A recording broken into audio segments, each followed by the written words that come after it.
Hi viewers, welcome to our channel. ప్రస్తుతం మనతో పాటు దాము బాలాజీ గారు సీనియర్ జర్నలిస్ట్ ఉన్నారు. వారితో ఒకసారి మాట్లాడదాం.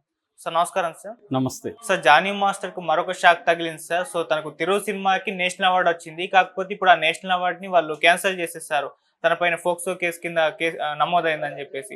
మరి దీన్ని ఏ విధంగా చూడొచ్చు అంటారు? అంటే ఇప్పుడు కోర్టుకు జానీ మాస్టర్ ఏమన్నా వెళ్తాడా అంటే తనపై నిర్ధారణ అవ్వకుండా ఈ విధంగా క్యాన్సిల్ చేశారు సార్ అని చెప్పేసి ఈ విధంగా క్యాన్సిల్ చేయొచ్చు అంటారా? మరి అలాగే మధ్యంతర బెయిల్ కూడా అతను నేషనల్ అవార్డు తీసుకోవడానికి ఇచ్చారు. మరి దాన్ని కూడా క్యాన్సిల్ చేసే అవకాశం ఏమన్నా ఉందా sir? National award 70th national award ఇది. సో ఈ నేషనల్ అవార్డు కొరియోగ్రఫీలో జానీ మాస్టర్కి వచ్చింది. తిరు చిత్రాంబలం అనే ఒక తమిళ సినిమా, ధనుష్, నిత్య మీనన్ వీళ్ళిద్దరూ యాక్ట్ చేసిన సినిమాకి, వాళ్ళిద్దరూ యాక్ట్ చేసిన పాటకి ఈయనకు, తర్వాత సతీష్ కృష్ణ అనే ఇద్దరికి కలిపి అది జాయింట్ అవార్డు అనమాట. సో అందుకని యాక్చువల్గా అది 8th ప్రదానం చేస్తారు అవార్డు, ఈ నెల 8th ఢిల్లీకి. అందుకని తను ప్రత్యేక పరిస్థితుల్లో నాకు మధ్యంతర బెయిల్ కావాలని రంగారెడ్డి కోర్టును అడిగారు. రంగారెడ్డి కోర్టు కూడా 6వ తేదీ నుంచి 9వ తేదీ వరకు ఆయనకి మొత్తంగా 5 రోజుల పాటు బెయిల్ ఇచ్చింది. సో ఈ నేపథ్యంలో 4th ఒక నోటీస్ రిలీజ్ చేశారు. ఎవరంటే ministry of information and broadcasting సంబంధించి నేషనల్ ఫిల్మ్ అవార్డ్స్ సెల్ అని పేరుతో ఒక ఇంద్రాణి బోస్ అనే ఆమె సైన్ చేసింది. ఆమె డిప్యూటీ డైరెక్టర్ ఆ సెల్కి. నేను వాళ్ళ లెటర్ చూశాను. ఆ లెటర్లో ఏముందంటే, గతంలో మీకు జూలై 21న మళ్ళీ ఆగస్టు 9న మేము ఇన్విటేషన్ పంపించాము అవార్డు తీసుకోమని. సో ఇప్పుడు ఆ అవార్డు ఇన్విటేషన్ని మేము క్యాన్సిల్ చేసుకుంటున్నాము. ఇప్పుడున్న మీ మీద పోక్సో కేసు పెట్టినందువల్ల మేము క్యాన్సిల్ చేసుకుంటున్నాము. అట్లాగే ఇన్విటేషన్ కూడా రద్దు చేసుకుంటున్నాము. అవార్డు మీకు అంటిల్ ఫర్దర్ నోటీస్ అన్నారు. అంటిల్ ఫర్దర్ నోటీసు ఈ అవార్డుని ఆపుతున్నాము అని ఇచ్చారు. ఈ కాపీని జైలు సూపరింటెండెంట్ ద్వారా, చెంచల్గూడ జైలు సూపరింటెండెంట్ ద్వారా షేక్ జానీ బాషాకి ఇచ్చారు.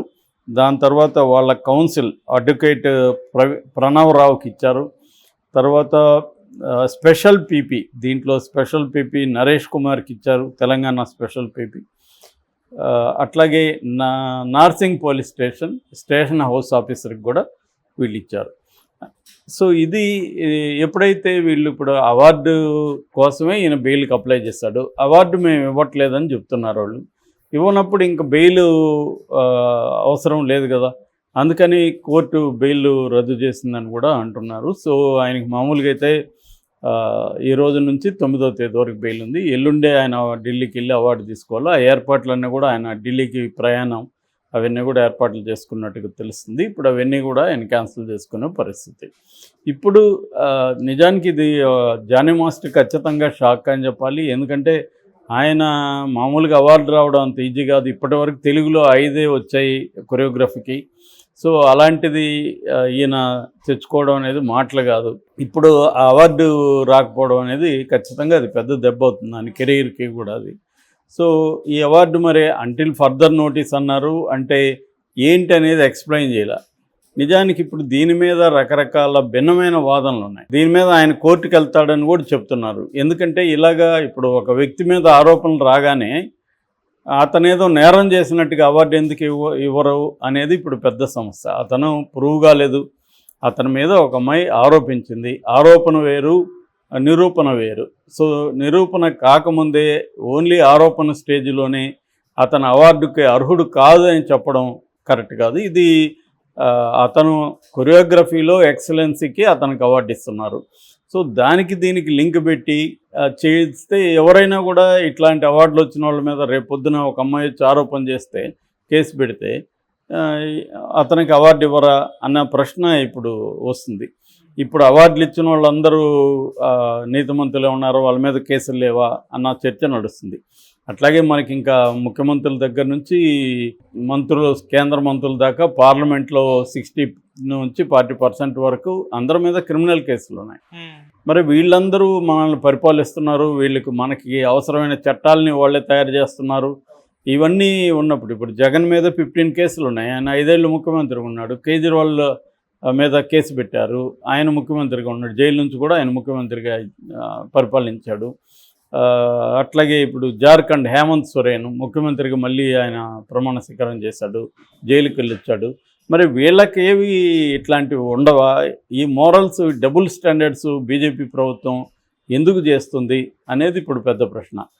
మరి అట్లాంటి వీళ్ళందరూ పరిపాలించడానికి అర్హులైతే ఇతనికి అవార్డుకి ఎందుకు ఇతను అర్హత లేకుండా పోయింది? ఇతని మీద ఒక ఆరోపణ చేసింది. ఆరోపణ నిజమో కాదో తెలియదు, ఎందుకంటే అనేక వీడియోలు ఆడియోలు బయటకు వస్తున్నాయి వాళ్ళిద్దరివి. సో దాంట్లో ఆ అమ్మాయి క్లియర్గా 1 month ముందు కూడా ఇతను పొగిడింది. సో వాళ్ళిద్దరి మధ్య ఏదో గొడవ వచ్చింది, ఆమె కేసు పెట్టేసింది. మామూలుగా ఈ మధ్యకాలంలో మనం చాలా కేసులు ఇలాగే చూస్తున్నాం. అంటే నిజానికి ఇవి స్త్రీలకు రక్షణగా ఏర్పడిన చట్టాలు, పోక్సో లాంటివి. కానీ కొంతమంది స్త్రీలు కావచ్చు లేదా వాళ్ళ ఫ్యామిలీస్ కావచ్చు ఇవి దుర్వినియోగం చేస్తున్నాయి అనేది సాక్షాత్తు హైకోర్టులు, అనేక హైకోర్టులు ఈ పోక్సో విషయంలో క్లియర్గా చెప్పాయి. నేను 4-5 సార్లు మన స్టోరీలో కూడా చెప్పాను నేను.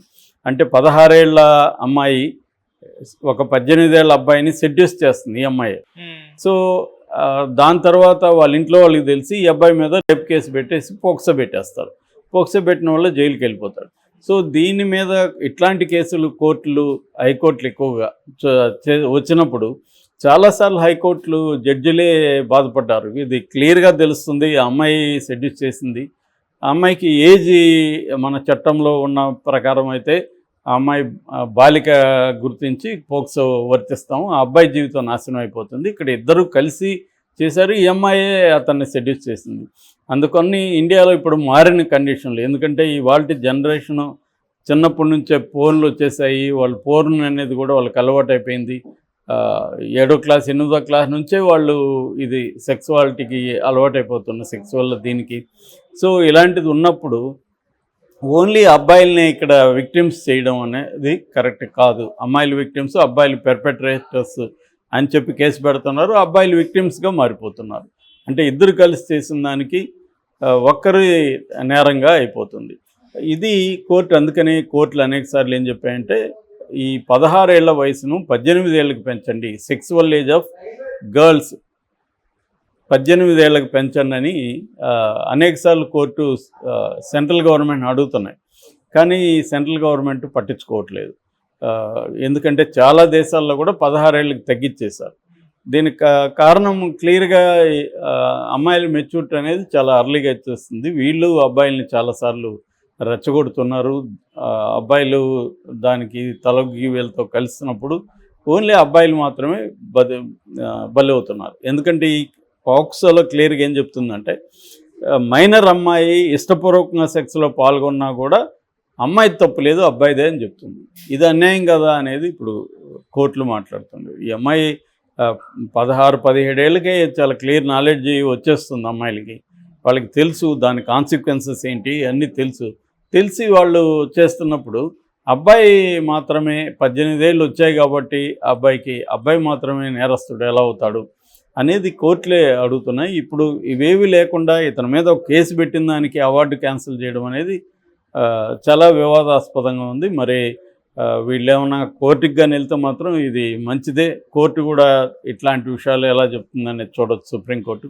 సుప్రీంకోర్టుకి అతను వెళ్తున్నాడని కూడా చెప్తున్నారు. సో ఏదేమైనా ఈ ఓవరాల్గా 16వ తేదీ ఆ అమ్మాయి షష్ఠ వర్మ అనే అమ్మాయి ఇతని మీద కేసు పెట్టింది. అప్పటి నుంచి ఇతను కొద్ది రోజులు బయటికి వెళ్ళాడు. ఆ తర్వాత గోవాలో పట్టుకొని ఇతన్ని కోర్టుకు పెట్టారు. ఇప్పుడు కోర్టు జైలుకి పంపించింది. సో జైల్లో కూడా అతను ఇబ్బందులు ఎదుర్కొంటున్నాడు. ఎందుకంటే ఈ యాంగిల్ లవ్ జిహాద్ యాంగిల్ కూడా దీంట్లో ఉంది కాబట్టి. సో ఓవరాల్గా